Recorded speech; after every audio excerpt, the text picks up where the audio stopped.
to start now. We are more than ready to start, right? Good afternoon and welcome back to Youth Spotlight, everyone. I think we have people in the comment section already, which is a very lovely, lovely thing to see. Welcome, Titi Lowe and Denny. You are more than early today. Thank you so much for joining. Now, you know how we do it here, right? Tag your friends, tag at least 10 people to come and join us on this conversation today. Let them know that we've started. If you can hear me, okay, let me know that you can hear me loud and clear and that everything is set to go. So thank you so much for joining. If you are seeing me for the first time, my name is Oluwamara Success Mwaize. I am the corporate executive at Jamie Pajal International, and of course, I own a brand. I'm the founder of OSN Global Services Limited, a digital marketing company that provides sales, marketing, visibility, and growth solutions to online business owners and digital creators. What we do here on Youth Spotlight is we spotlight young people, bring them on here, people who are doing amazing things in their industries, and having them share their stories. That's basically what we do here on Youth Spotlight. Okay, and today we have two amazing young people who have been doing well on their various spaces, and they are going to be sharing their stories here with us today. Doreen Adekunle and Emmanuel Olajide. Okay, the last sessions have been amazing. Ensure that you tune into yesterday's session. It was very lovely. Okay, with the founder of Me Foods and Goswill Akan, they shared a lot of valuable, insightful stuff that you would not want to miss. Goswill shared how he was able to connect with Mommy Nelly, the copywriting king, Mr. Emmanuel and Abe, and all of that. So ensure that you go and watch that session so you learn valuable networking and relationship building skills. You need to learn how to build, not only just connect with, how you can also sustain relationships with high net worth individuals. Ensure that you learn that session. He poured out a whole lot in that session, and personally, I learned a whole lot. Today, we are also going to be bringing on two amazing individuals that I believe are going to blow our minds. Okay, we are going to be starting with Mr. Emmanuel is already here backstage. Welcome, Miriam. Thank you so much for joining. Welcome, Adwa Kindness. Good afternoon to you as well. And I hope you are doing amazing today. Tag your friends. I want to start seeing your tags. Okay, tag at least 10 people to come and join us here on this conversation. We are live and we are more than set to go. And like I always say, share this live session. Click the share button. You can never tell who this is going to be beneficial to, and they are going to be inspired through you. So hit the share button. Never be shy or scared or afraid to hit the share button. Okay, you are sharing value. We are going to be sharing pure value here today. So there's nothing to be shy or ashamed about it. Just hit the share button and have your friends come in here. I want to start seeing your tags, guys. I can't see your tags. You are not tagging people here. Good afternoon, Favor. Thank you so much for joining. Okay, welcome Chinedu Kelechi. Thank you as well for joining. Yeah, we are more than good to go. We are more than good to go. So I'm going to bring in on Emmanuel just in a minute. Good afternoon to you too, Gabriel Damilola. I'm so happy and excited that we have people here watching even before the guest is ready. Okay, so I'm going to bring in on Emmanuel shortly so he would start talking to us. Let me read out his very short bio, and when he comes here, he's going to be telling us more about himself. Emmanuel Olajide is a highly sought after writing coach, a content management expert, a ghostwriter, editor, book project consultant, and kingdom scribe. He is fondly called the King of Value, a name he earned for consistently dishing out valuable content across different platforms, online and offline. He is the lead trainer of Novice to Pro Writing Mentorship, a mentorship program that is focused on helping newbies become professional and highly profitable writers in 30 days or less. This program has impacted over 100 students from different countries, such as Cameroon, Kenya, South Africa, Sierra Leone, etc. since its inception. This is a young person that has been able to do this much, and you want to learn how he has been able to accomplish all of this so far, right? So I'm going to bring him on stage now. Welcome, Mr. Emmanuel. Thank you so much for honoring our invitation to be a guest on Youth Spotlights, and we can't wait to have you speak to us this very lovely afternoon. Good afternoon, OSN. It's nice being here this evening, no, this afternoon rather. Thank you so much for the invite, and special thanks to Mr. Pajoy for this awesome privilege to come to his platform to share out of my wealth of experience and knowledge. I do not take it for granted. Thank you so much. And thank you for the amazing job you've been doing for the past months and past weeks. It's been amazing. And many times if I log in and I see, I just begin to imagine, last year while we were on call, I began to ask you some questions. I said, how are you able to manage and put everything in order? You are doing this, you are doing that, you are doing that. And I can remember some of those things you shared with me is one of those things that helped me thus far to be able to actually attain balance in all the things I'm doing. So I celebrate you greatly. Thank you so much. So much for that. All right. We are going to be having Doreen as well. She's going to be joining us. So we are just going to start immediately with things like this. Yeah. Thank you, Miriam, for tagging people. Thank you, Victoria Winde, for tagging people. We see all of you. Thank you, kindness. Thank you so much. So we are going to start with him sharing us, telling us his story, right? Kindly tell us more about yourself. Your bio was long. When I was reading it, when my colleague Precious Jumani sent it to me, I was like, wow. But I intentionally cut it short. So have you tell us more about yourself, right? So tell us more about yourself so I know exactly where to streamline my questions. Okay, personally, I do a lot of things and I'm a polymath, or should I say I'm a multi-potentialite. One of those things I do is that I'm a book project consultant, meaning that I help authors get book ideas, transform that book idea into an impactful book, market that book, and publish it, and make sure that it's a book that will stand the test of time. We need that it's not just going to gain relevance in the first 5 months or 1 year or 2 years, but even in decades to come, it will still be ever relevant. And not only that, they will also become profitable authors. It's a different thing for you to publish book and say, I'm now an author, but it's a different thing for you to be able to make something from it. Also, I'm a content marketer.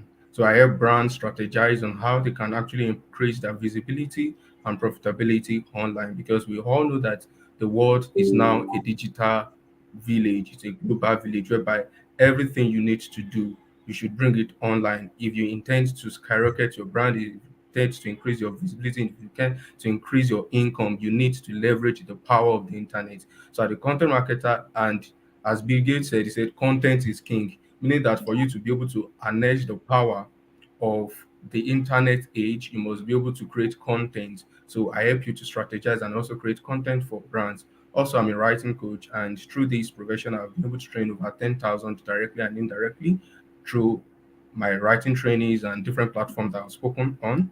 So I have a very focused mentorship, which is novice to pro writing mentorship, that trains newbies writers on how they can become professional and highly profitable writers in less than 30 days. It's just like a magic, but I've been able to do that. Also, I'm a kingdom scribe through my kingdom tribal calling. I help people discover their purpose, equip them with the necessary knowledge, skills, and experiences they need to navigate life and live a fulfilled life. And lastly, I'm an avid reader. Mm, I mm, believe that the world will have become a better place if every one of us read books, if every one of us is knowledgeable. Because I believe that knowledge is the wings through which we fly in life. The more you know, the more you'll be able to fly because it empowers you. It's a wing that makes you to ascend to the thrones. How do you access knowledge? One of those ways is through books. And I read 50 books, 2 books every year, meaning that I read averagely of a book per week. And mm, also through my mentorship, I next people I teach them how they can also achieve that. And I can remember one of those mentorship I had this year. One of my students read about 14 books in a month. I mm, almost doubted until I remember that in January 2021, I also read about 17 books in a month. mm. Wow. Wow, you sure do a whole lot of things. You do a lot of things. So let's start from somewhere, right? How did you get into? Let me not say all of this. The first thing you said was book project consultancy, Yeah. and then something was content marketing. So what was your journey like into book project consultancy and content marketing? Okay. How did you evolve into those things? Okay. I think my journey is quite different from most other people. I've listened to different great people and the way they tell their story. Every one of us have a unique story, and my own unique story all started from 2020 when there was coronavirus. So, and every one of us had to leave school as an undergrad. You have to go and meet your parents. Even though I didn't want to go, I thought it was a joke. But my dad said, you must be coming home this weekend. So I got home, and that was on 1st of April. I got home around 20 somethings of March. And on that 1st of April, I was just sitting in the living room and I was listening to a message. So while I was listening to that message, I just heard God speak to me and said, "Oh, yeah, stand up." He said I mm, should. So we live upstairs, so I had to stand up and I went to my room upstairs. And he said, in 2017, when you gave when you gave your life to me, I told you that you're going to be an author. It's mm, time you begin this journey. So because I never loved writing, so I never saw myself becoming an author. So even though that I had received that word for over 3 years, I did not believe it. I had the seed in me, but I didn't plant it because I felt as if that's not the seed I need to actually climb to the topmost, um, to the peak in destiny. But then the second day, so I woke up and I started writing, and that's how it all began. It was based on instruction, not based mm, on passion. If it were based on passion, this is what I love to do. I love to speak. So this was what I was thinking will actually make my voice to be heard in the nations. But I discovered that no, that was not what God had. So it was based on instruction I received, and afterwards I began to right. So I was writing almost every day from that 20, on 2nd of April 2020. I was writing almost every day. And one of those instructions I had was that I had to, stay back. There is a preparation ground for every one of us. If you will ever climb the stage, if you ever become a successful man, then you must have what gone into preparatory period and prepare yourself. So I was writing almost every day and I was taking courses. And through that, I had someone that I submitted to. So every time I write, I send my content to him. He proofreads it. He tells me the corrections I need to make and adjustments. So that was how I was going until 2022. That was March, after March 21. So when I celebrated my last birthday before this year. So after I celebrated my last birthday, an instruction also came. He said, "It's time for you to begin to shine that light." mm, So although I've been writing since 2020, it was not yet time for me to show forth. In the Bible, there was a place, I think, in the book of John, chapter 1, verse 18, the Bible reveals to us that John waited in the wilderness until the time of his showing forth. So he said it was time for me to show forth. And I was still lethargic about it until a friend just messaged me, said, "Okay, this is the birthday gift I want from you. I know that you read books a lot, so I want you to teach me how to read books also." So I said, that was now another idea now struck me. And I felt like in the last 2 years, that was 48 months, I had read about 100 books. So the idea now struck my heart that, okay, why not organize a WhatsApp class to teach people how to read books? Because I believe a lot of people want to read books, but they can't read books. So the idea came, I just contacted one of my guys to help me design a flyer. And in just 3 days, about close to 400 people, 380 something, joined that class. And it was a WhatsApp status class, not even WhatsApp group.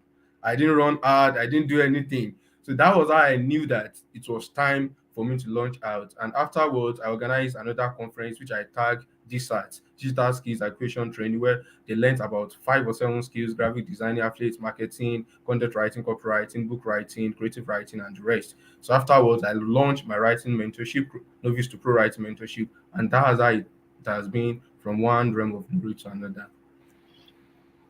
You've really been evolving. And like you said, your own method has been unique, right? You didn't get into it like as if it was something like kind of administration. Really. We have Doreen at the back end. So I'm going to invite her now on stage now, just after I introduce her, right? Doreen Adekunle is a professional writer who not only writes but also inspires lives with her voice.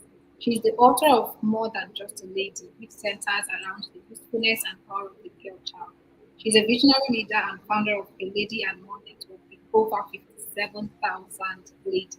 She helps youth discover who they are, what they are created for, and ways to maximize their potential. She's an award winning spoken word artist and writer who has won multiple awards in recent years.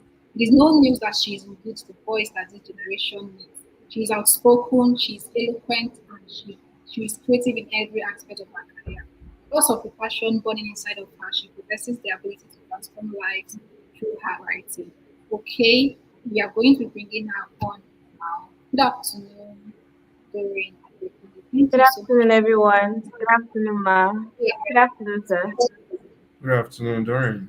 You are so welcome to today's conversation, and we can't wait to hear you share your story, right? Thank you so Yeah, much. same here. Thank you so much for having me. Okay, we are going to bring you up to speed to where Emmanuel is already, right? Can you tell us your just a brief summary of what you do so I know how to curate the questions? What you are currently actively Okay, doing? what I do. Yeah. Okay. All right. My name is Doreen Adekunle. I am a writer, a Christian writer. I mostly write about Christian things. I'm a Christian writer. I am a spoken word artist. I am a girl child advocate. I am in love with ladies all over the world. I don't know. I grew this passion last year. I had this passion for ladies to guide them, to lead them, but I didn't know how to go about it. And so I was so reluctant. I procrastinated about everything. But then it was just this year that I just had to just do it because the leading was so strong on me that I couldn't just leave them like that because I discovered that so many ladies needed guidance. They needed someone to be there for them emotionally, someone to tell them, oh, you need to do this way. This is not how to do it. You're not supposed to do this. So that was where my passion lies. Though before I started it, I was already showing up on social media. I already started writing and stuff like that. So I really have passion for ladies. I do spoken word. I'm a spoken word artist, and I'm also a chorister in church. Hallelujah. Okay, so this is basically what I do. Do you mind if Yeah. I ask what kinds of things you share with these ladies? How do you inspire them? What exactly do you tell them to do to become better versions of themselves? All right. Okay. All right. All right. All right. First of all, I teach them how to pray. I pray with them. Okay, let me put it that way. We pray together as kingdom ladies. There's a WhatsApp group where we pray together. I have two WhatsApp group where we pray with the ladies. One is a lady and more WhatsApp group, and the other one is Beyond Beauty ladies WhatsApp group. And by God grace, we are 1,000 plus. So I am able to set my schedule to pray with them. I pray with the ladies on a lady and more network. I pray with them Mondays. I pray with them Wednesdays and Fridays. And for Beyond Beauty, I just pray with them on Sunday so it won't be too stressful for me. So we pray together. I send them ebooks to read, ebooks on how to pray, ebooks on how to develop their self-esteem. Because one thing I noticed among ladies is low self-esteem. Even though you see a lady that is so beautiful, you find out that she's having problem or issues loving herself, issues um finding her essence, issues believing in herself. So I send them books on that. I also advise, I also counsel them even on relationship, though I'm not really a relationship coach. But then some cases, so in some cases where I feel I have the knowledge to advise, I just advise them. So these are basically what I do with the ladies. What inspired you to found a lady and what was the inspiration behind it? Okay, like I said, I just love ladies. I just love seeing ladies love God. I love seeing ladies born for God. And I love seeing ladies who are modest, ladies who are living righteously. Because I found out that in this generation Z or this 21st century, you hardly see a decent lady. Most ladies are, I don't know, they are just after the things of the world. They don't care about God and stuff like that. So I noticed this and I really, it became a burden in me. God, I can actually raise ladies who actually love God, ladies who actually stand for modesty, ladies who actually have purpose, who are actually pursuing their assignment. And I was like, I can do this. I can do this. And then I just went for it. At first I was doubting. at first out, because when I wanted to start, I told some few persons and they were like, no, you're too young. This assignment is too big for you. You're too young. You're too in a hurry. Just wait and see if God will speak to you again. But then there's how God speaks to you, that when He gives you an assignment, you just become so restless because you know that there's something you've not done. And that was how it was for me. I was so restless. I was like, God, what is this? If I don't do this thing, I don't think I'll find peace. And then I just went for it, not minding what people would say. And I opened the WhatsApp platform, a lady Amo WhatsApp platform, and I was surprised with the turn up. Within few weeks, we're already 1,000 plus. And then I was like, okay, how can I expand this community? Because WhatsApp can only contain just 1,025 persons. Okay, how can I expand it? I was like, okay, let me open a Facebook group where we share godly content on how to build ladies, how to teach them how to pray, inspire ladies, and stuff like that. And I also spoke with some persons, and they said I was too fast. That when did I open the WhatsApp platform that I'm going to Facebook? So for like 2 months, I held back.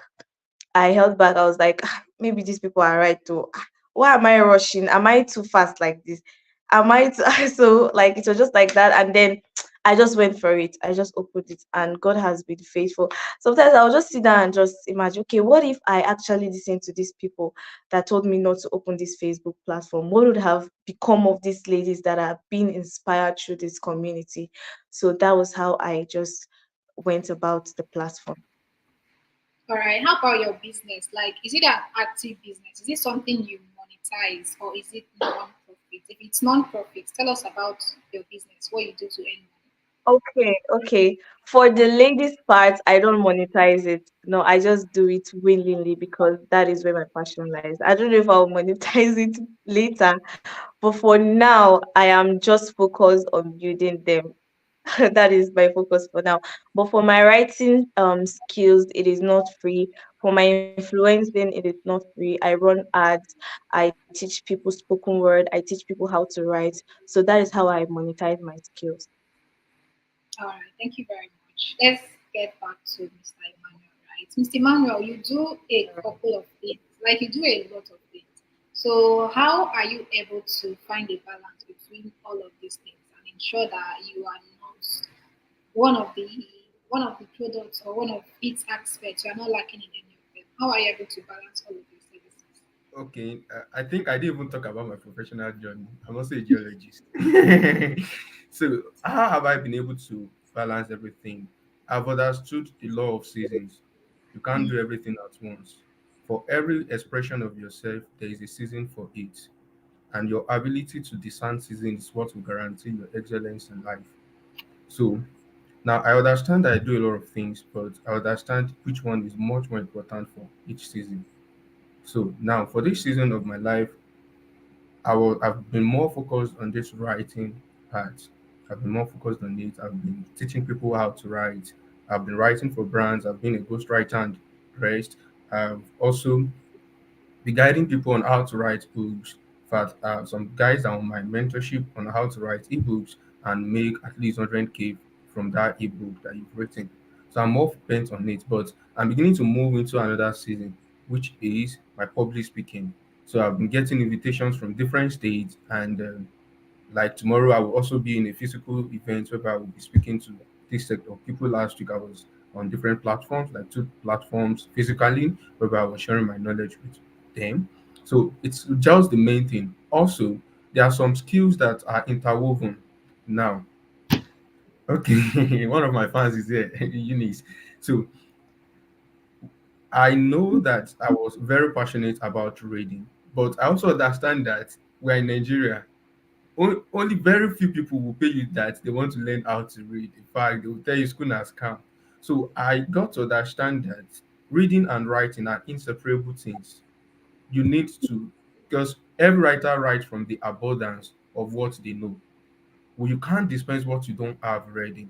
You'll just be an empty barrel. You'll be making a whole lot of noise. And that's why you see a lot of writers that are consistent maybe for the first 4 weeks after they've taken, in fact, let's just say 2 weeks after they took a writing course, because it's the only time they will be consistent is when they are doing that writing course, because they know that if it's a strict coach like me, I'm not going to certify you until you pass through the mentorship. And one of those things you have to do in my writing mentorship is that every time I teach you, I give you an assignment. Take for instance now, yesterday I taught them and I gave them assignment that yesterday. Now, by 5 p.m., if you submit anything later than 5 p.m., I would see it, look at as look it as I would see it as if you didn't do the assignment. So, and for you to graduate from my writing mentorship, you must have 70% attendance. Now, that's another piece of me. I'm an academia, so I'm going to the academic work. But I also understand that I'm still studying.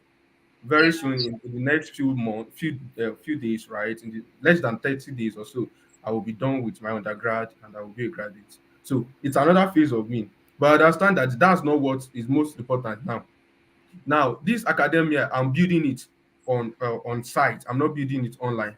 I have a lot of people that I mentor. Many of them they're in first class, 2-1, and like yesterday, I was interviewing some set of people in church, and while I was speaking to them, some of them were when they came to school in 100 level, they were in 1 point something, 2 points. I spoke to them, and when they got to 200 level now, some of them, one of them wrote 4.0, another one wrote 4.0. So as I heard that, I was like, okay, oh yeah, send your account details. Let me just credit you. Now that's one part of me. But hardly will you know online that I do this thing, because I'll be able to understand that there are some things that are made for or to be underground for certain season before you now showcase it at the appropriate time. And as I was saying that some skills are interwoven. Now, because I have passion for reading, I have to integrate it into my writing mentorship. So if you join my writing mentorship, which lasts for just 4 weeks, you must read at least 4 books for you to graduate. And not only read it, you will write a review about each book that you wrote, that you read every weekend. Hmm. And many of those things that you're going to read from that book, it will form the basis of the things I'm going to teach you in the writing mentorship. Now, take for instance, for the week one, they were going to read a book about grammar, Element of Style by William Strong.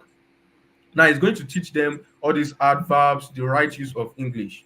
Now the second week they are going to read How to Sell to Nigerians by Akin Alabi. This one is going to teach them the sales and marketing skills that they need as a writer, because there are thousands of writers, millions of writers out there, but then they have not been able to monetize their skills. And because my major focus right now is the Nigerian market, so I chose that book. Now the third week they're going to read Eat That Frog by Brian Tracy. Now, a lot of people are struggling with procrastination, time management, and the rest, and that's what the book does.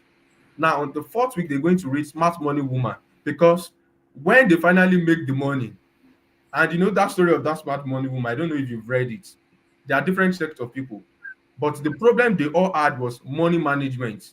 One was spending money on frivolities, another one was spending money on family matters, one was being compassionate. So every one of them, about four of them that are friends, they are what? They're having issues with money management. Now, I believe that after these 4 weeks of writing mentorship, if they're able to implement what I have taught them, they will begin to make money. So they must learn how to make keep the money, maintain it, and multiply. Because in this generation, our problem is not making money. Our problem is multiplying money. That's why we have not been able to create a sustainable wealth. So you will be very, very rich this week because some clients paid you, because you sold some of your products. But in the next 2 weeks, 3 weeks, you are down broke and you begin to borrow Pampe. And just like there was an itch with the issues with the and debt was wiped away, people began to post, Pampe, when will it be your time? But unfortunately, Christian has reversed all the debt and said, you guys, you are going to pay back your debt. Jesus did not pay this one. You are owing debt. So you see, that's the issue with, because when I begin to see some of those guys that is even posting that, I was like, wait, and this one is a coach, you 7 figure coach, and you're owing empty airtime. I begin to wonder. That's why it seems that many of us have this lack of intelligence when it comes to finance.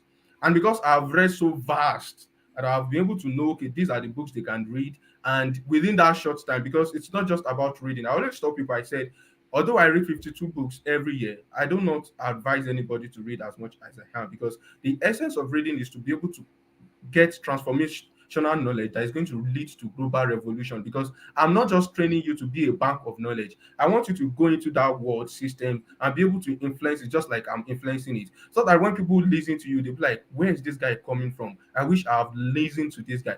I remember I was just in school yesterday, and some guys from lower levels just came to me, the 200 level, they wrote some tests and the result wasn't funny.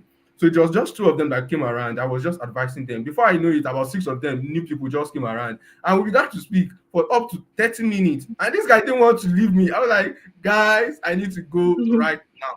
What formed the basis for it? Because of how I've been able to immerse myself in knowledge. And also, one of those guys that came is their best student in that level and is a mentee. So, because they saw that he came to me, so every one of them had to come because they believe that there's this something that this guy is always telling this guy that is making him to, produce an outstanding result that is beyond everything. So, I think that's how I've been able to balance everything. And also, I've been able to delegate. It's not everything I do because I've been able to train students, and many of my students find it a pleasure for me to even call them and say, "Oh, yeah, come and help me do this." So it brings them so much joy, and that's why you must be much more focused on transformation on this journey, because even though you are impacting people and you want to make money, money shouldn't be your drive. Rather, it should be that you want to transform, you want to leave your name, you want to arc it in the sands of time, so that when people look back and say, "Wow, you lived," it's because you lived. In your light have you found light. It is in your path have you found our path. It is because we've listened to you, because we've seen what you've done or what you're doing. That's why we've been able to discover our purpose and we became intentional about our life. So let me just stop there because I'm not a man of few ways. I speak a lot. Thank you. I You can hearing do your that. yeah, spitfire. Acknowledge him in the comment section. Let him know that you are here, right? Let him know that you're here. Sign attendance so you'll be able to graduate after reading 4 months. If you don't have attendance, that is like you're not going to graduate. So better mark it. So thank you so much everyone for joining. We have a couple new people here. Welcome Esther Dale. She she's watching from Lagos. Thank you so much for joining. Beauty says that her coach is a great editor and she's watching from the UK. Thank you, Eunice, for being here and coming to support us. Ifechukwu, thank you also for joining. Colin says your class yesterday was amazing. Thank you, Collins, for joining. Thank you, Edikon Basi, for joining. Everyone, thank you, right? Thank you, Kindness, for tagging people. Miriam, you're welcome. Farida, you're welcome. Everyone, it's a whole lot going on here. I'm glad that you're able to be. So thank you, everyone. You know how we do it here, right? Just as you joined us, just as probably someone tagged you, tag your own friend, tag at least 10 people to join us today in this conversation. Do not be shy to hit on the share button. Do not be scared to hit the share button. Okay, so we can have more people here. Now let's get back to the conversation. And I would love to speak to Doreen now. What challenges do you go through while running your brand, and how are you able to overcome them? Both for Lady and More and your writing and public speaking and poetry brand. Okay, the challenges, right? Yeah, the challenges. Right. One of the challenges I face is balancing myself, advocating for the ladies, teaching people how to write spoken word and stuff like that. So it's really hard for me to balance it. And people, they'll always want or they'll always expect you to always give them your time. But then they don't know that you also have things to do. So one of the challenges I face is actually able to, should I say, balance things up, attend to the ladies, attend to those who want to learn how to write, attend to those who want to learn how to do spoken word. It has really, really been very, very stressful for me. And I thank God that I have actually found a way to actually balance it now. I give myself time. Okay, once it is this time, I'm going to reply messages. Once it is this time, I'm going to have time for my students. So I have been able to balance myself instead of just giving people access at any time. If I give people access at any time, I'll not be able to answer everybody. And then people will think like, okay, maybe she's snobbing. You know how people think like you're snobbing, but then they don't know that you actually have things to do. So that is one of the challenges I have been facing, but I have found a way to actually balance myself. to be able to actually do things in the right way. So I would say that's one of the challenge I do face, but I have been able to actually balance it. Right. Are there other challenges, or that's the only challenge? Okay, I also face the challenge of procrastination, especially in my early days of showing up on social media, because right from little I had this passion for writing.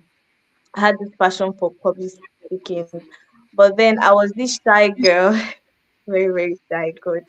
I couldn't stand in front of crowds to talk and stuff like that. But then I knew I had it inside of me, but I didn't really know how to bring it out.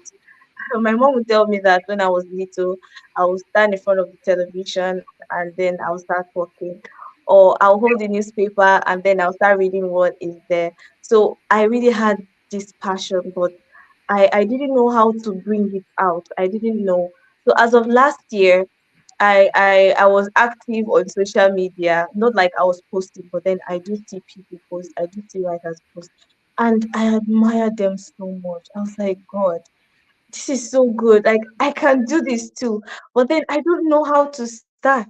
I don't know what to do. I don't know how to get to this level. So starting number one was my problem. I didn't know how to start. But I just come on social media and start saying things and I didn't just know where to just begin from. And then I just kept motivating myself. Still, I kept procrastinating. Kept saying, "Okay, I'm going to start next month. No, I'm going to start next 2 months." So it just went on and on and on and on until I finally started September. But then I still battled with procrastination because one fear I do have is that what if it doesn't work?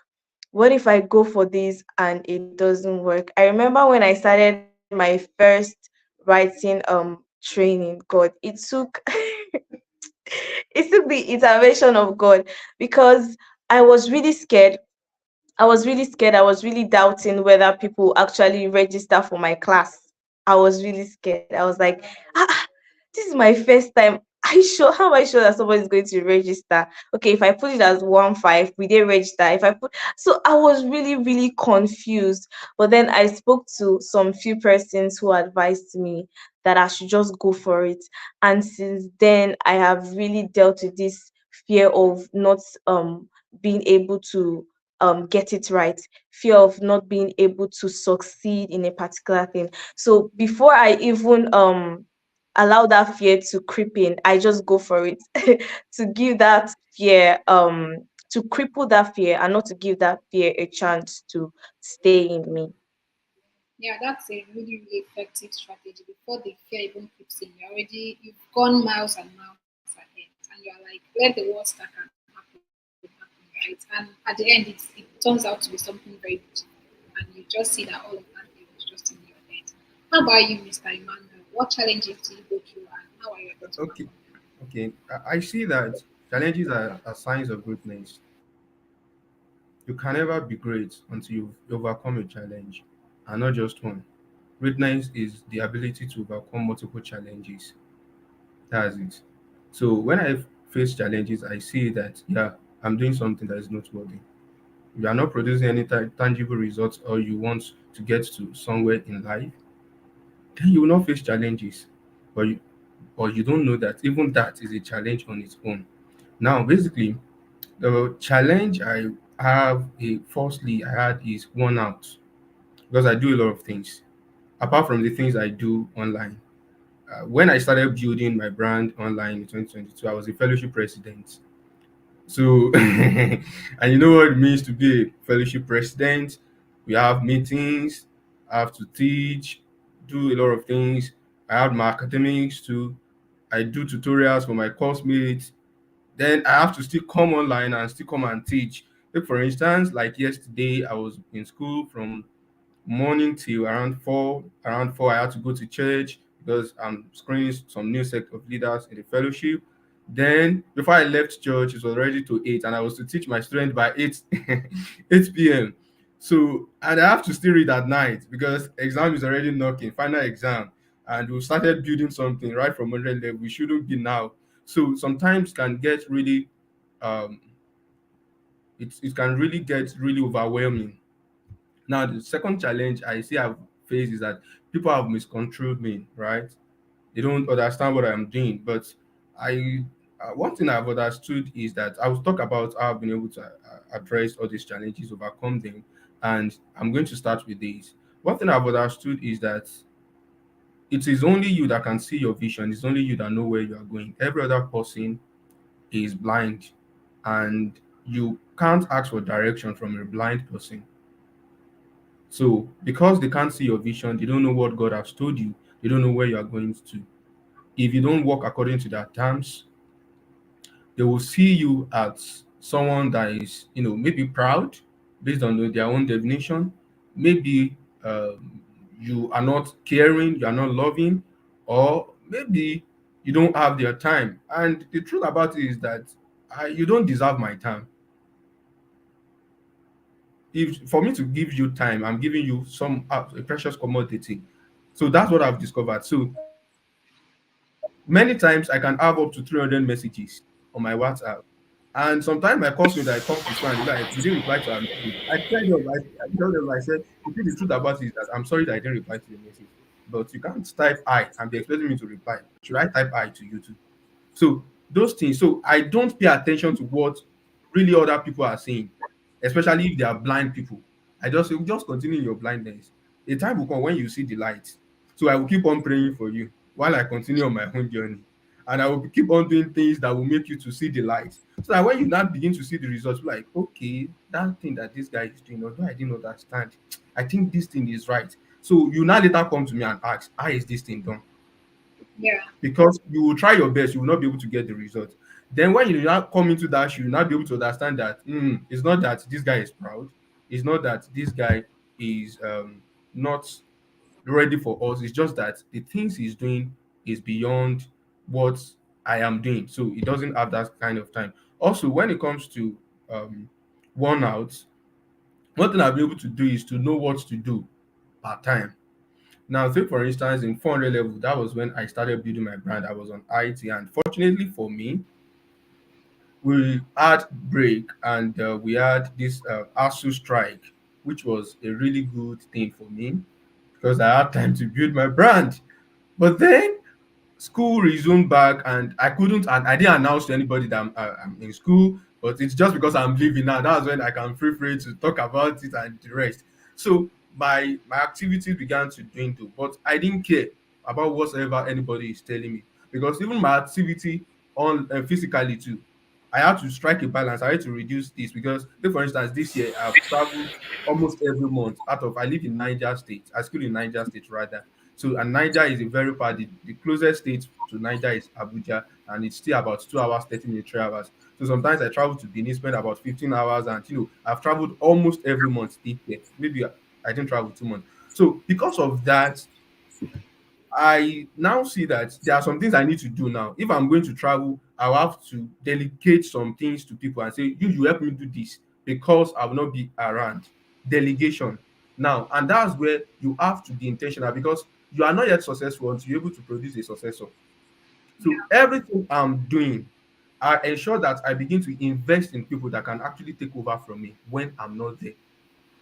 So whether you're paying me or you're not paying me, I'm intentional about your growth. So I can tell people and say, okay, go and read this book. Okay, come and get access to this course freely. I pay for people to go and learn things on their own. Once I see that you are interested in something, once I see that you have this, you are motivated about something, you are passionate about something, and I see that I'm doing it, and I can read the seasons that a time will come very soon, I'll stop doing it. So I begin to invest in people. I begin to grab their ends. Like yesterday, one of my mentees, Oluwatife Akinanwo, sent me a message. She had an invite.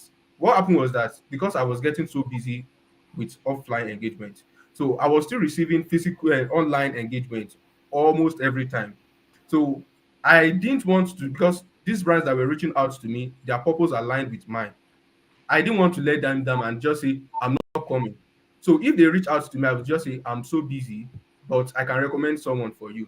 So some of my students have passed through novice to pro writing mentorship and they have been implementing what they are doing. They have been doing amazing stuff. I would just say, okay, contact this person and tell this person that it was me that recommended him or her to you, so that they will come and stand in my stead. So I think through those process, she was able to get someone to invite her because she performed very well. Maybe someone, I don't know how they came across each other. Someone now invited her to come and speak in OAU, Ilefe.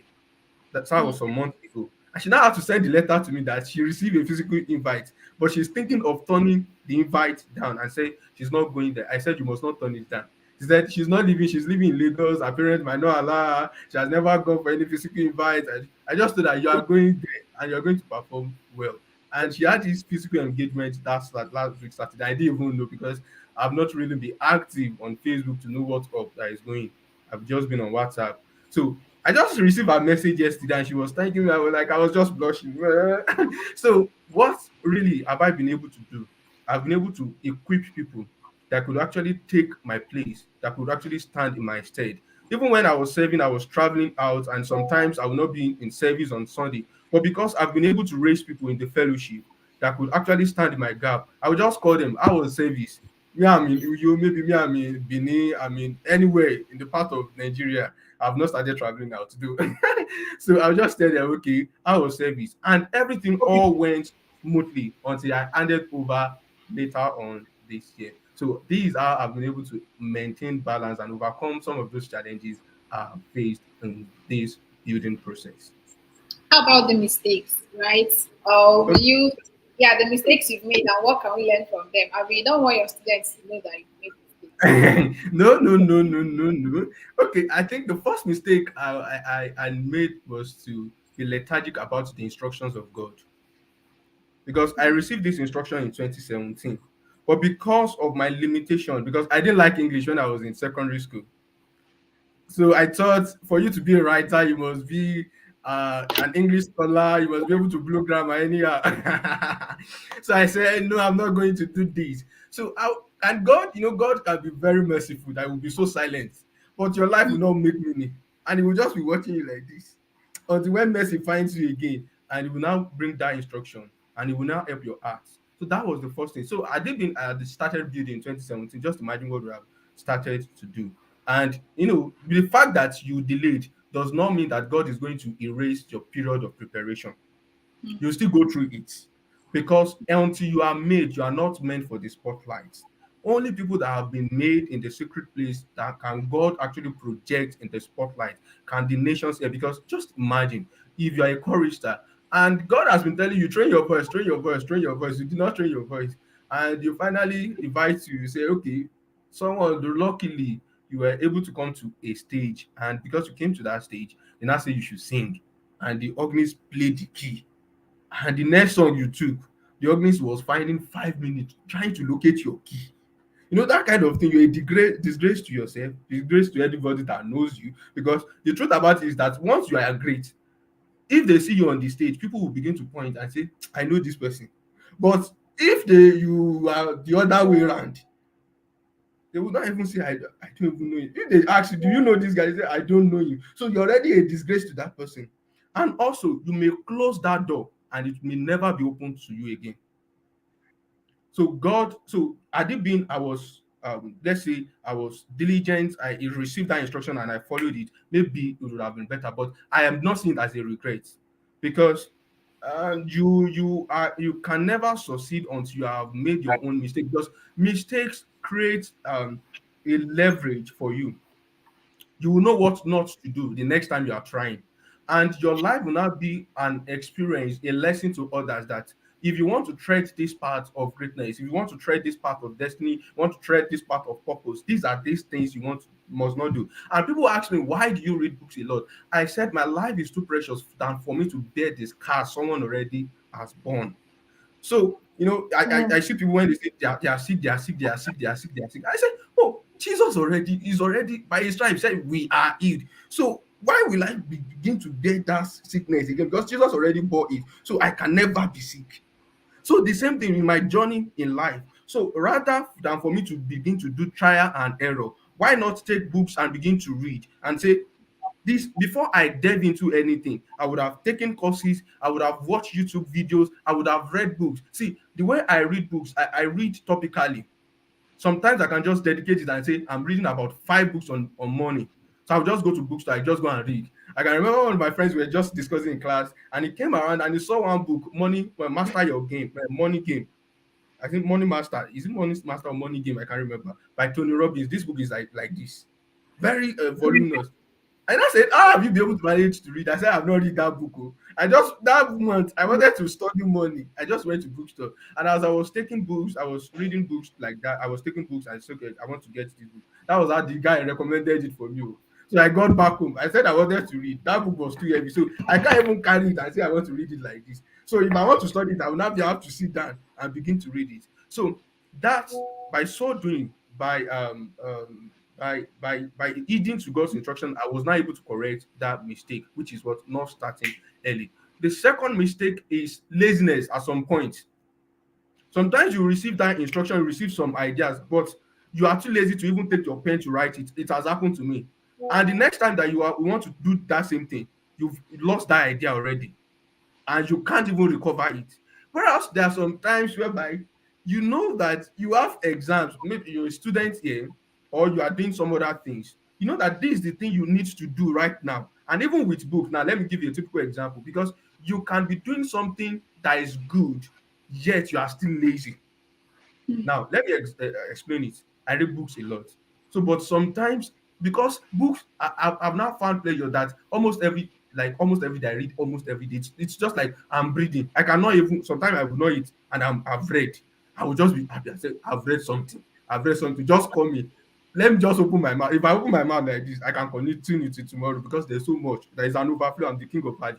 So, so the problem was that, okay, so I'm talking about laziness. So sometimes I need to do these tasks, but because I'm becoming lazy, I'll now take book. I'll not say I'm reading books. Now, if you come into my room or you see me doing that activity, like, this guy is so hardworking, this guy is so serious.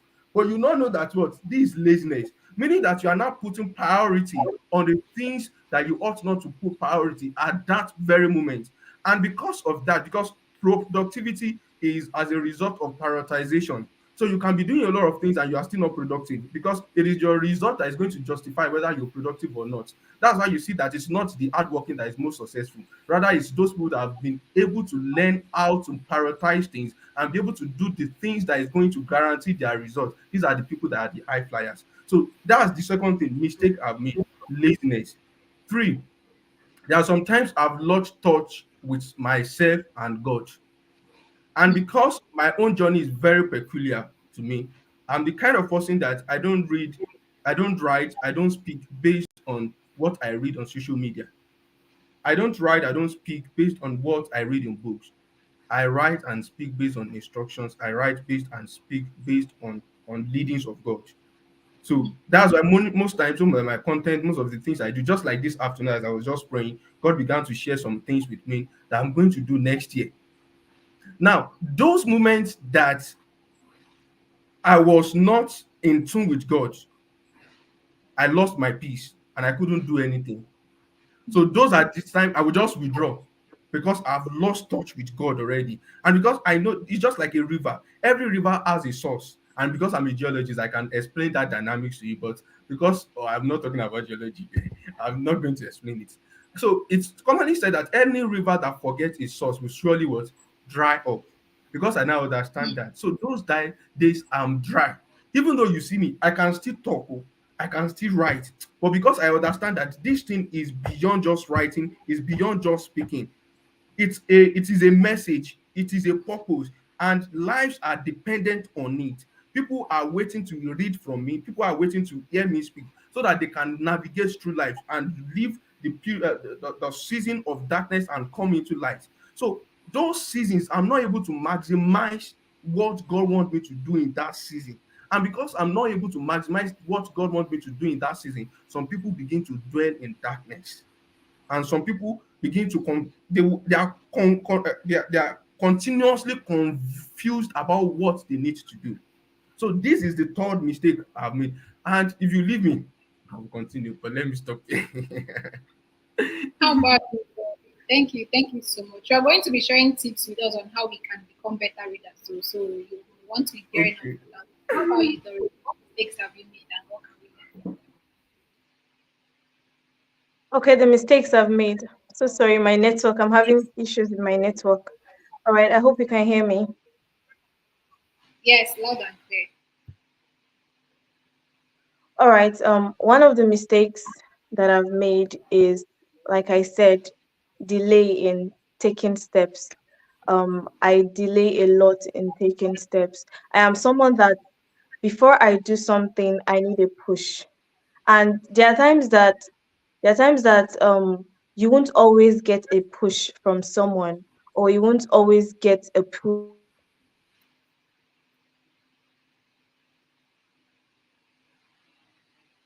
And so one of the mistakes I've made is Hello, I can't hear you anymore. Can you hear me, Doreen? Okay, can anyone in the comment section hear me? If you can hear me, let me know you can hear me so I know it's not my network. I think Favor just typed now. Favor Chisom, can you hear me? Eddie Conversi, can you hear me? If you can hear me, can you let me know? Okay, thank you so much. So I guess it's a network problem on their end. While we are waiting for them to join back, I would use this lovely opportunity to tell you about the products that we have at Jamie Padua University. Of course, everyone already knows about the youth conference that is coming up. If you don't know about the youth conference, that means you are probably living under the rock. You've been living under the rock for like the past how many days now. So the youth conference is happening in Port Harcourt, and you definitely want to be there. It is just 10,000 naira, and it's going to be a powerful gathering of industry leaders, young persons. You want to come and network. It is the least product that we have at Jamie Padua University. Just 10,000 naira to be in Port Harcourt and gain the best value of your life. If you've been following one of all of these our conversations, what most of them come here to do is tell us how networking, how attending events have helped their life, helps their career, helps them build their brand and businesses. So they left, they never thought that you could get to, right?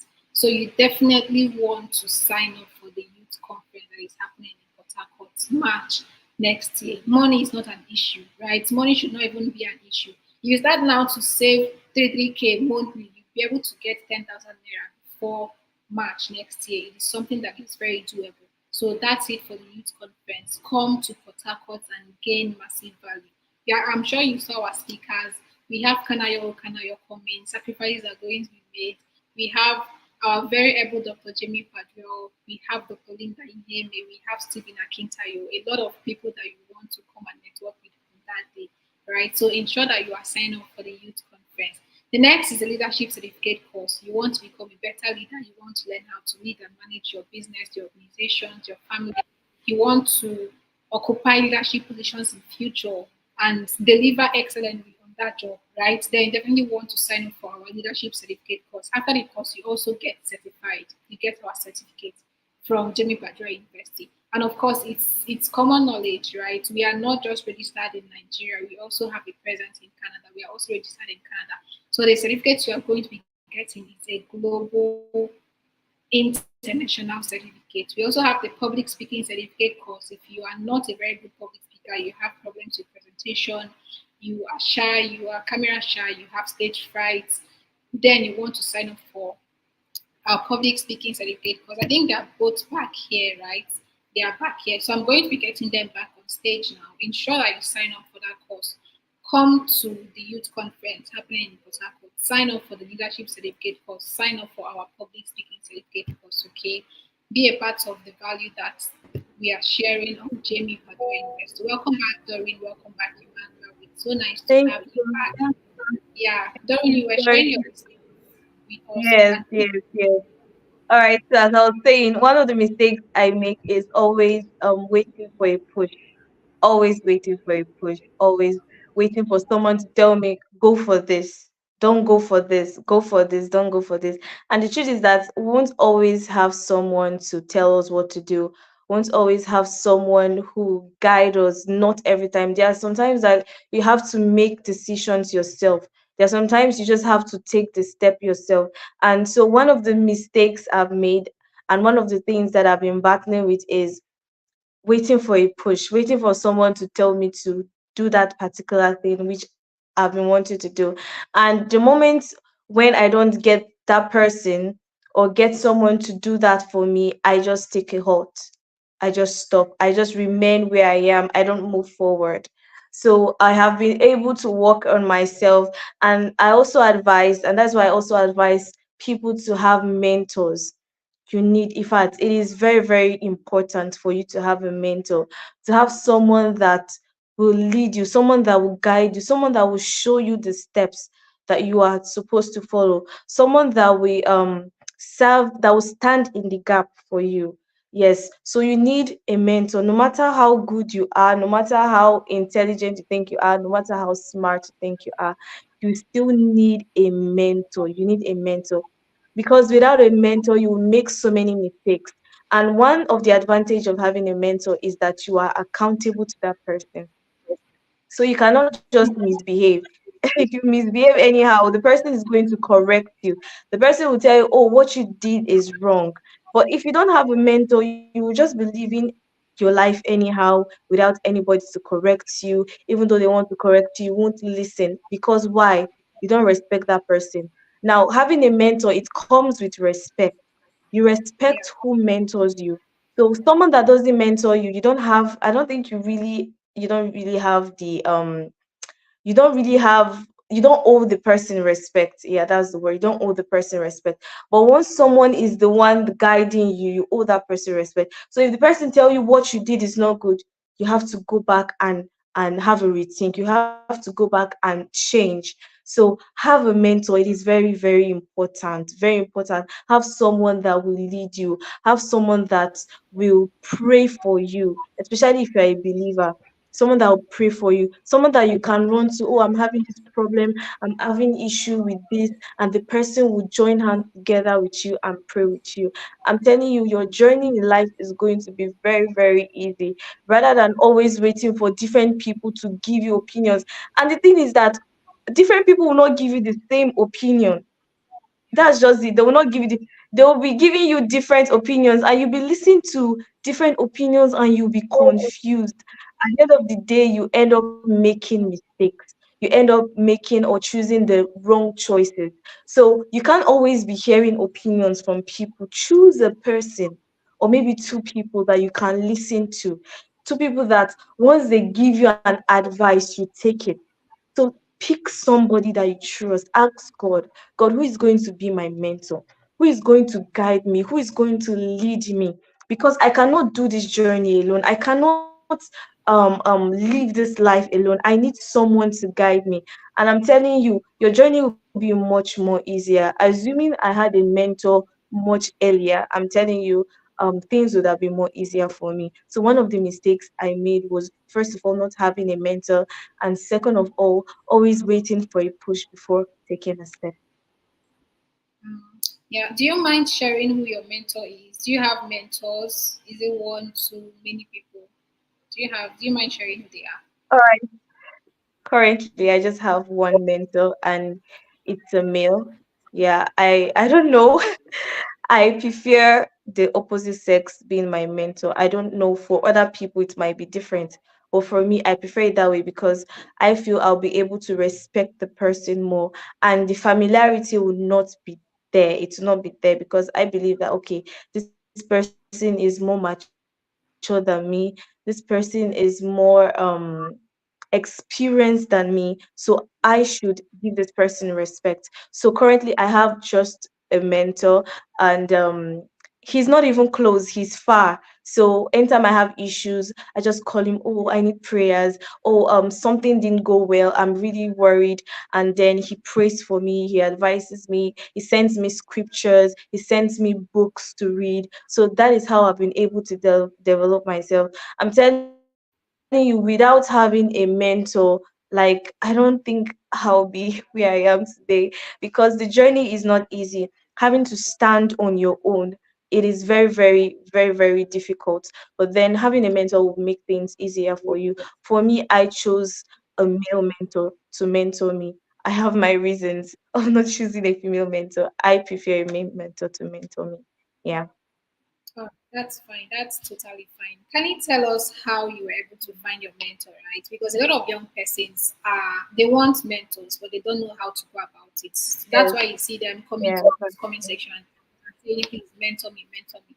So how were you able to Yeah. get through to your mentor, like penetrate him, and also share us tips on how to be good mentees just for when we are ready for mentorship? All right, all right. Okay, first of all, how I was able to pick out my mentor was that I watched him. I watched how how dedicated he is, how how how that he served as an inspiration to not only me but to other people. You know, you can't just wake up in the morning and say, oh, I want this person to be my mentor. No, first of all, you have to watch the person closely. Is the person fit enough to be your mentor? Because like I said, it is not everybody you'll be able to respect. If you know you will not be able to respect somebody, please do not ask the person to be your mentor, because your mentor is supposed to um serve as somebody that will correct you. There are sometimes that the person will not correct you in a loving way. There are sometimes that the person will shout at you, you're not supposed to do this, this is wrong and stuff like that. So it is it is not everybody that can stand that. So choose someone that when the person corrects you, you won't get offended. Rather, you will feel remorseful. If you know you cannot respect that person, please do not ask that person to mentor you, because it will be like it won't just be right. Imagine having a mentee that doesn't respect you, a mentee that will you tell something to and the person won't listen to you. I mean, it's just disheartening. So choose someone that you will respect and watch the person closely. What is the person doing? What is the person doing to bless life? Is the person an inspiration to you? What does the person carry? Because you cannot just choose someone that doesn't carry anything, because you are actually modeling after that person. So whatever that person does, that is what you too you will follow. So imagine following someone that doesn't carry anything. It automatically means that you too you won't carry anything. You too you'll be empty. You'll be without any destination. So choose someone that is going somewhere, someone that knows what he or she is doing, someone that has a mission, someone that has an assignment, someone that has a purpose. That is very, very important. So this is how I was able to find my mentor. I watched him closely. I saw that God, I can actually submit to this person. I really need this kind of person to guide me. And I can also respect this person. When this person corrects me, I will definitely listen to this person. So you out there looking for a mentor, please be watchful, be very watchful, especially ladies who actually want male mentors. Be very careful, because people are sometimes they are not what they are. There was a lady that came to my DM few days ago, and she opened up to me on her mentor, and it was funny what the person or the man or the guy was doing to her. He was taking advantage of her, which is very, very bad. You know, the lady was so vulnerable to him that she couldn't say no. So, in as much as you want a male mentor as a lady, please be very careful, because there are guys or there are men that are ready to take advantage of you. They are ready to make you so vulnerable to them that you don't even know when you begin to just do whatever they say, even if it's out of your boundary, even if it's not something you've done before, or even if it's something that is bad. So be very, very careful. Be very, very careful with who you choose as a mentor. The moment the person starts demanding for something you cannot give, demanding for your body, demanding for something, please just run away. I'm talking to the ladies out there, run away. If having a male mentor will not help you, please just go straight to a female to mentor you. So to avoid all these things, for me, I have my reasons. Like I said, I feel I'll be able to submit more to the opposite sex than a female. So for you, you might like to submit to a female, go ahead, but still be very careful. If you want to submit to a male mentor, be very careful. And if you want to be someone's mentee, like I said, be ready to respect the person. Be ready to take correction, because definitely the work of that person is to correct you. And if not, you're not ready to take correction, it means you're not a good mentee. So please be ready to take correction. be ready to follow the steps of that person if actually that person is going somewhere. Yeah, thank you very, very much. Like, I love the point you brought to mentorship. Ladies being very careful if they are having male mentors, right? And you are 100% right. Like, a lot of females are going through that in the name of mentorship, and A most of lot, them a don't even lot. end up trying to accept it. So, if you're listening to us, and I'm sure you heard everything that she has said. Having a male mentor is not right. It's getting some cannot put up with, that you should not even accommodate. Please find a way out and ensure that you get yourself a female mentor. Okay, so thank you so much, Doreen, for noting that out. It's a very sensitive topic, and I'm glad that you brought it up. Thank you so much. How about you, Mr. Emmanuel? Do you have any mentors, and what role do they play in your life? Okay, in talking about mentorship, I don't really have just one single person I call a mentor. I have different people that mentors me in different areas. Now, when it comes to all these things I'm doing online, I'm submitted and loyal to my boss. Pray on so is a God sent. Although he may not know, but then I think from him I gained clarity last year on what to do, and I began to understand what is needed for me to do online, how I can actually navigate my way out of it. And I remember when he wanted to host a program, a workshop in Uyo, that was last year in November, about this time, and I told him, I said I will be traveling to Lagos for a conference that same week. And you said your own program is in Uyo by that Saturday. And this program I'm going in Lagos should end on Friday. So I'm not sure that I'll be able to come. But just a week to it, I just said he should send his account details. I paid the money for it. Then right from Lagos, I just traveled to Uyo just to be able to appreciate him. And I got a gift, appreciate him for the important role he played. In fact, that day I had to I used 2 days to complete that journey because I had to sleep over in Owerri. I slept in a park just to complete the Wow. theory, and I continued the journey on the next day. So what role does a mentor play as a mentor played for me? I see a mentor as someone that has tread the path you want to tread, born cars, missed the way, someone that has had injuries along the way, someone that has learned vital lessons, and as a mentor you're trying to tread that path, although your own, due to, because we are unique beings, your own way is slightly different, but at least it's still seeing some kind of similarities, and that person is willing to hold you by your hands and journey with you so that you'll not be able to make that same mistake. And that's what the role a mentor plays, and that's the role mentorship has played for me. A mentor also pushes you out of your comfort zone. I remember I got praise on our way because I was speaking on Sunday, and they asked me a question in the public space. And while I was answering that question, they said, okay, even as a student, have you been able to attain financial stability? Yes, I told them, I said, yes, it's been over 1 year, close to 2 years. I called my parents last and said, send me money because I'm already making money from the things I do. So how was I able to do that? I answered and I said, last year April, I got his course, which is praise on our web course, and while after I got the course, I implemented what he taught in that course, and he was intrigued by it, and that was how we started our relationship.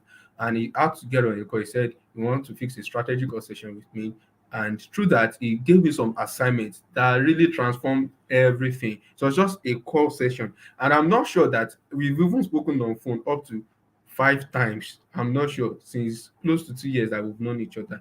So through that, I knew that was how I was able to write my first book. Although I was lethargic about it, I didn't go straight up and write it. But it got to a point where I was teaching my students in one of those batches, and I had strategy call session with every one of them. That strategy call was the most strenuous. In fact, after that batch, I said I was not going to do that thing again because I was on a call with them from morning to night. Like, so I was just, they were asking me some questions, and those questions formed the basis of the book I wrote. It was the content I wrote in that book.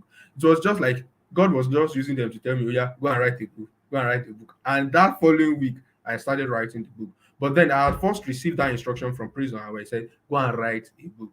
So mentorship pushes you. And why was I lethargic about writing the book?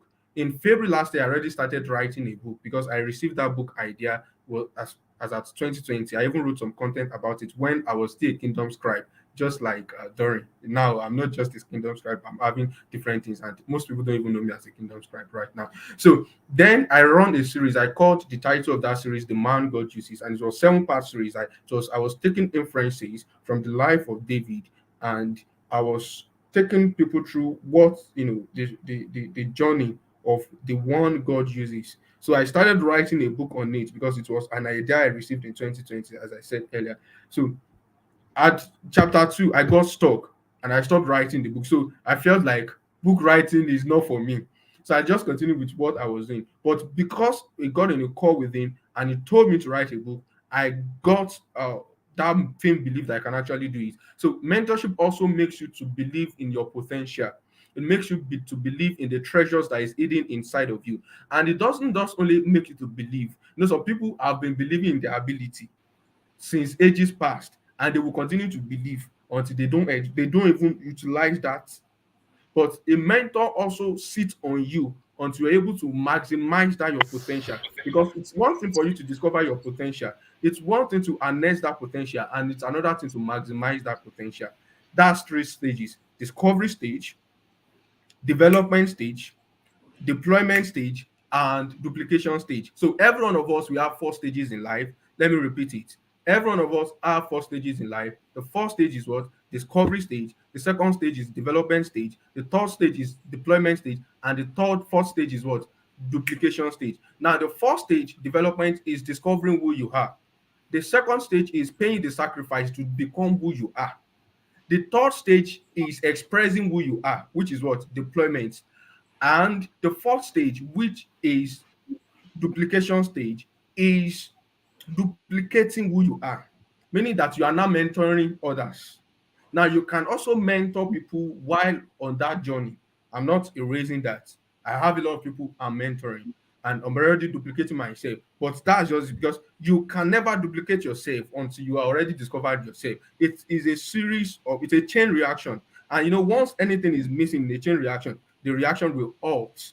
So that's it. So a mentor helps you to discover yourself. It sits on you. It recommends resources. I was still speaking with some guys yesterday, and while I was speaking to that person, I said, "Why are you talking in the negative? Oh yeah, go and read The Power of Positive Thinking by Norman Vincent Peale." And I told him, I said you must read that book. I'm giving you just 2 weeks to read it. Now I'm helping out to develop ourselves. Now, when you now develop yourself, a mentor makes you to believe that this thing that you've already developed, it's time for you to begin to what? Share it abroad. Because the world does not reward you for being the most valuable asset. The world rewards you for showcasing your assets. Mm. And because that asset is adding value to them, that's why you can be very wise. The Bible was telling a story about a poor wise man that his wisdom was saved the city. But after it, his wisdom did not translate him into the spirit, into another realm of prosperity.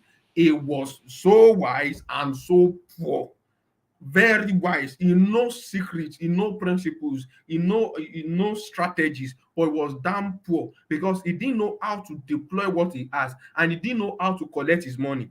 So, like me now, as I'm speaking to you now, I know that some people will reach out to me after this session and I will collect my money. Now I'm deploying it. So, as I'm putting much effort now to teach you, I'm deploying something. I understood that some people are on this stage and they need deliverance. And I'm not going to kabash on you, but these words, they are spirit and life. And as it's coming forth to you, it begins to impart life into you. And you begin to see your life and say, this king of value, I need to connect with him. That's what deployment. And because I have not deployed myself, people will now say, how were you able to get to this place? Just like how you invited the two of us tonight. I said, how were you able to come to this stage? What are the things you do? Now you now begin to duplicate yourself. That's the first stage. And mentorship, let's say it's even end all through that 4 stages of your life, because even for you, it's a different thing for you to be able to produce results. It's another different thing for you to be able to know what gave rise to that result. It's another thing for you to be able to impact people with the strategies that give birth to the result. That's why some people, they were able to get it once, and after it all, they just come crashing. Why? Because they don't know the sequential order. They don't know the strategies. They don't know what they did to be able to get that result. So that's why it is not everybody that has tangible results that is qualified to mentor.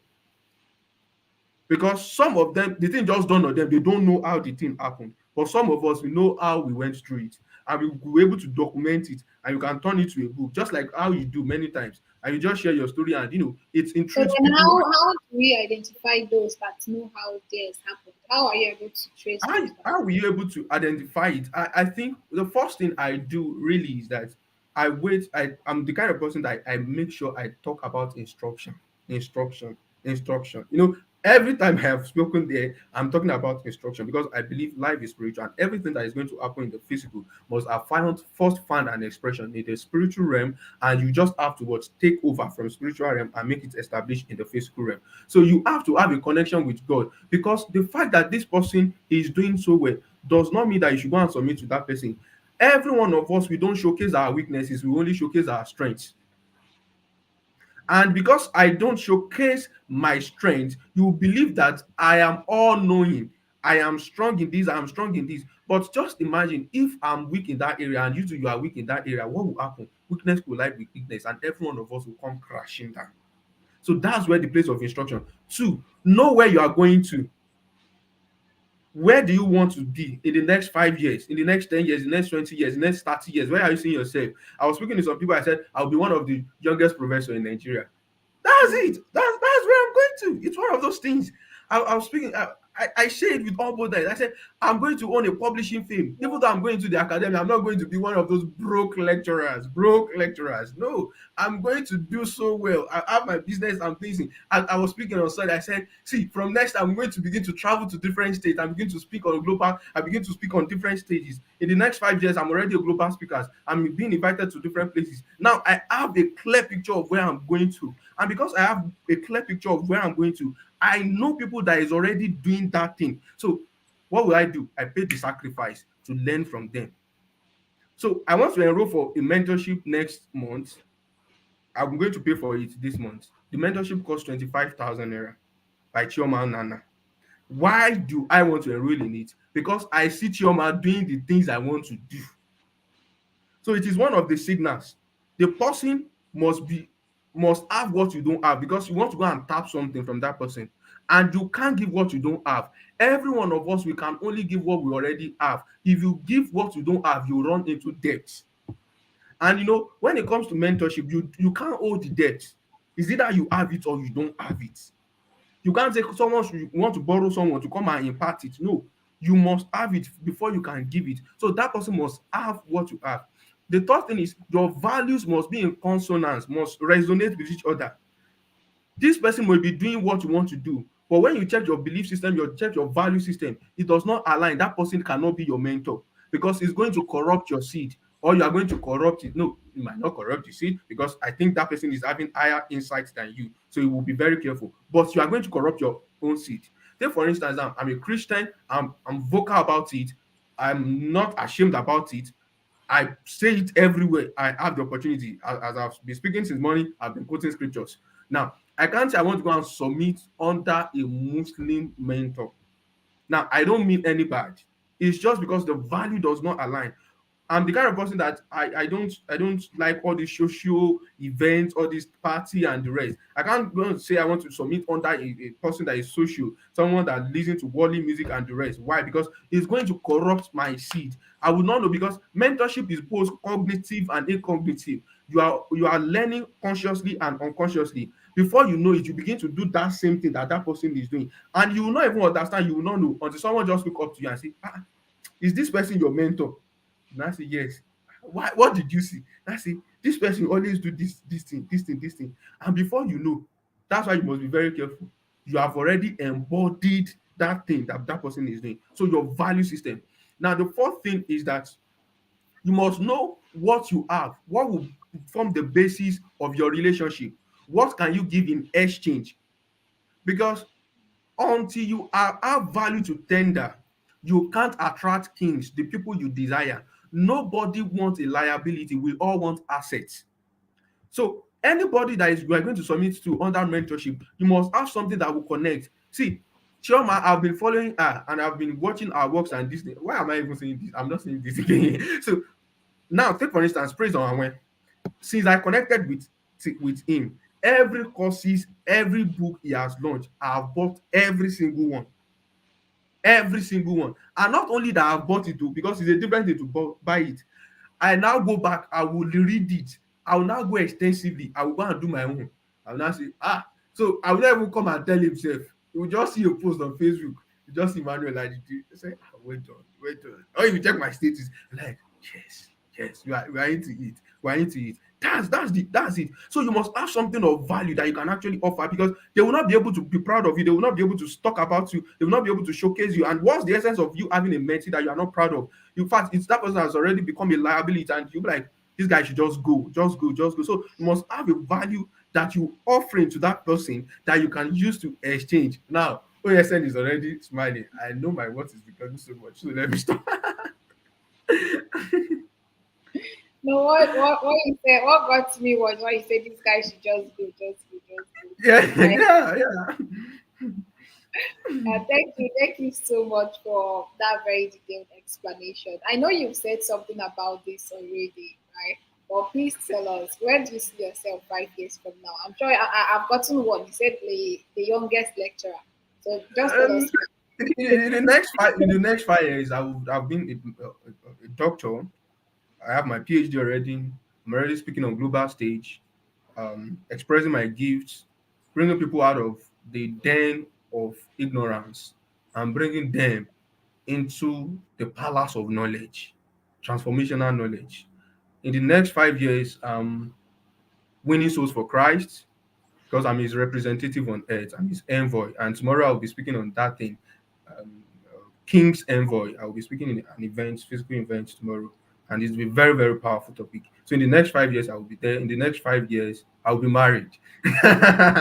I'll be married by God's grace, and I will have my own daughter. And the next 5 years, I might be in Nigeria, I might not be in Nigeria, but I'm not running away from Nigeria. We'll go out there, go and do gain more knowledge so that we'll come back here and impart it. And I think one thing I always say is that I can't tell you precisely how I'm going to navigate through life, because I receive instruction for every season. There's a word for every season. So I can't say this so thing I will do. But then I can still be able to tell you that according to what God is saying, these is the things He wants me to do. And in the next 5 years, I will be lecturing in a university, maybe Nigerian university or not. And in the next 5 years, I will have my own publishing house, whereby OSN can come and publish book in my publishing house, the King's Publishing House, and Doreen too. I know she will be flying the banner of purity, of modesty, and she will write another book on it. Congrats on the book you're launching, and I believe by then she'll be Well, launching a physical book, and she will hire me as a book project consultant to come and strategize, thank and I'm going to charge her you. in 7 figures, very serious. So I think I've answered that question. Yeah, you have. Thank you so much. And I hope that you achieve that beautiful dream as well. How about Amen. you? Where do you see yourself 5 years? Okay, in the next 5 years, I'll be a graduate, though I'm not in school yet, but I'm still aspiring. In the next 5 years, I'll be a graduate. In the next 5 years, my target is to reach out to thousands of ladies. Like I said, I have passion for ladies. I want to reach out to so many of them. So, in the next 5 years, I'll be holding conferences, global conferences, where thousands of ladies will actually be in attendance. So that was what I'll be doing in the next 5 years. In the next 5 years, I'll be married, by God's grace. In the next 5 years, in the next 5 years, I'll be married. In the next 5 years, I'll have my own business, my own fashion business, my own boutique, my own brand business. So basically, yeah, this is what my plans are in the next 5 years. Thank you so much. I think there are still people here. Welcome. Thank you. A new person joined us, and I want to acknowledge that it's Victoria Mingwe. Yeah, I got you. Thank you so much for joining, and you're welcome. If you've been enjoying the conversation lately, I want you to thank them in the comment section, right? Because we are going to be asking them for their last words and then let them go. So you can start now to thank them in the comment section and then dropping the nuggets, things that you've learned from Emmanuel Olajide this evening and from, of course, Doreen and Adekunle. You can be dropping them in the comment section. I think I've seen someone else too. If Funanya triple patience, happy to be here. Thank you. Thank you for joining the Youth Spotlight today. We are so glad to welcome you. All right. If you missed out on anything, you can always go back and watch the replay of this session. It's always going to be here. It's always going to be here. So before we let you go, right, Emmanuel, do you have any last words for us? Ah, the thing about last words is that it can now run to 3 or 4 or 5 minutes. So, so that let's start with I said, the thing is, if you say I should say in 2 words, I'm not in my full words. So every time you say few words, I struggle to actually be able to comprehend what next to do. But the last thing I'm going to tell you is trust Jesus. That's it. Trust Jesus. Did you hear that? Trust Jesus and trust Emmanuel, coach. Trust him. How about you, Doreen? Do you have any last words for us? All right. My last word is don't stop growing. Don't stop pushing. These two things are very important, and don't stop trusting in God, because without God, everything is going to be pointless. So don't stop growing. Build on yourself, work on yourself. Those flaws that you feel are really affecting you, work on it, work on yourself. Don't stop pushing, because the moment you stop, like I used to tell my people, I tell them the moment you stop pushing, those behind you will overtake you. Hmm. So don't stop pushing, no matter how hard it is, no matter how difficult it is, especially in this country. In Nigeria, things are not easy. But then we just have to keep pushing. We just have to keep working hard. Without hard work, I'm telling you, you won't get your required result. Don't try to cut corners. Don't try to jump the process. No, you are meant to pass through the process. It's meant to be hard, but despite how hard things are, you can still overcome. So don't stop pushing, don't stop growing, and don't stop trusting in God. Thank you so much. Don't stop pushing. Don't stop growing. Okay. Someone just reminded us now on our tips on how to read. Mr. Emmanuel, can you still hear us? Please share tips on how we can become better readers. Okay. Before I begin to share the tips, one thing I will tell you is that reading is a journey. So the best thing you can do for yourself, if you are here tonight and you want to learn how to read, is to sign up for my mentorship, novice to pro. Because take for instance, yesterday I started the mentorship, and I gave them a book, and they are reading it already, and they must review it on Sunday. They will send their review. They will write the book review, and I can remember what thing happened before I begin to share it. It's Bolu Atifaki now. Now, what happened was that when they were with me in my writing mentorship, I always tell them. So many of them they don't even know the essence of writing book review, but me, I know the power of book reviews, both to you and to the author.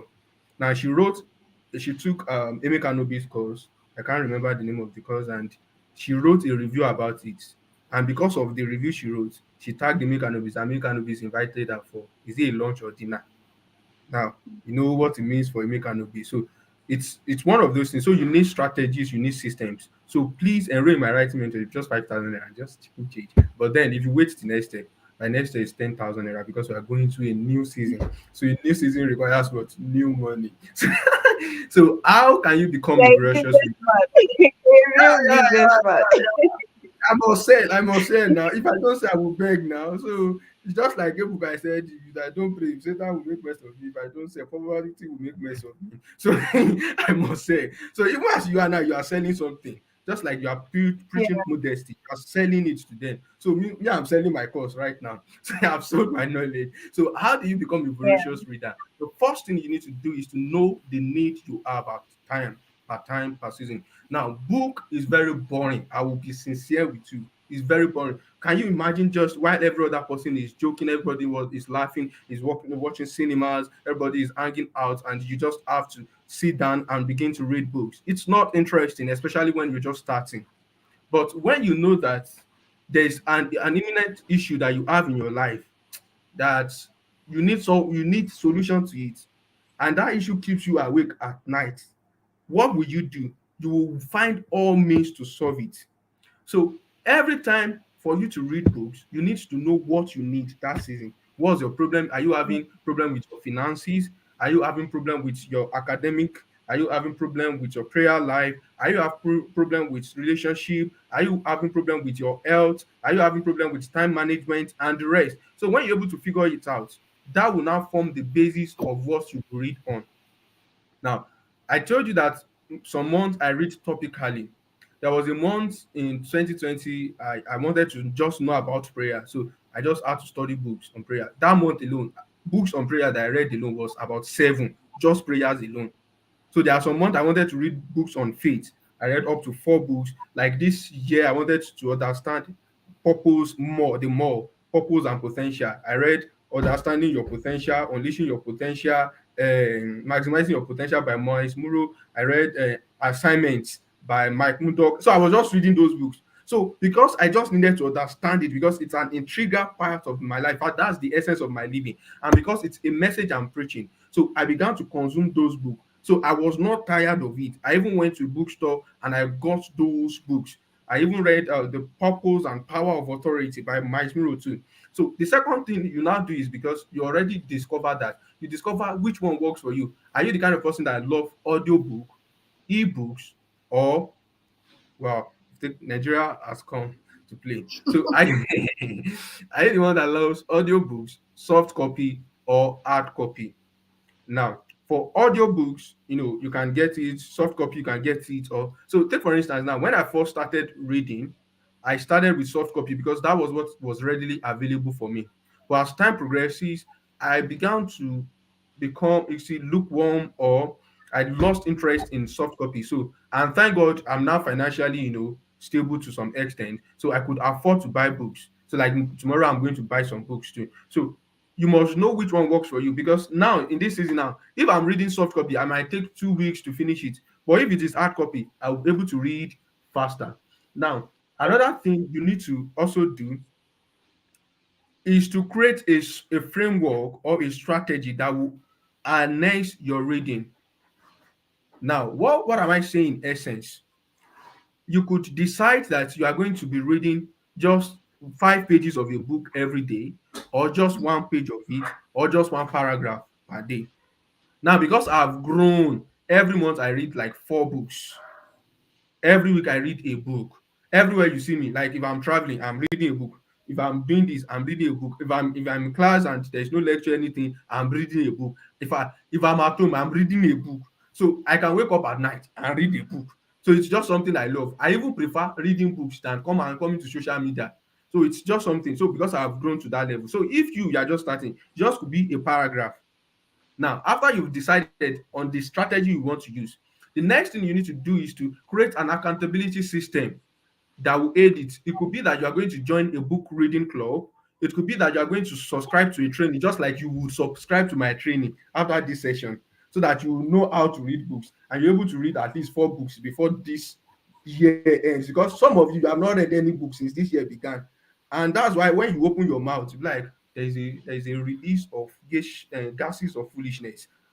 Like, why is this person so foolish? People will begin to wonder, because there's nothing here. There's nothing here. So one thing you have to do now is that you subscribe to an accountability system. It could be that you have a reading mentor. I can remember when I started reading, there's someone I called JT. It was my predecessor.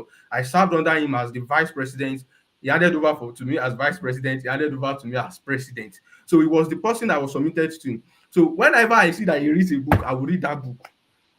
That was how I started. So every time we just be recommending books of me, I would just be reading, and it was very fun. Why? Because we were even in Corona period, and all what I was doing, I told you that it was my season of preparation. So during that month, in 8 months or so, I read about 52 books that year, because I started in April. So have an accountability system. Also have a goal. What do you want to achieve after you've reading it? How long do you want to? And what are the things that is needed for you to achieve it? Now, me, I've made it as a vow that every year I will read at least 52 books. Now, I've already read over 40 books now this year, even though I'm still in school. So you must understand, and because I have the goal of reading 52 books, it means that I must be reading, we have 52 weeks in a year, I must be reading a book per week.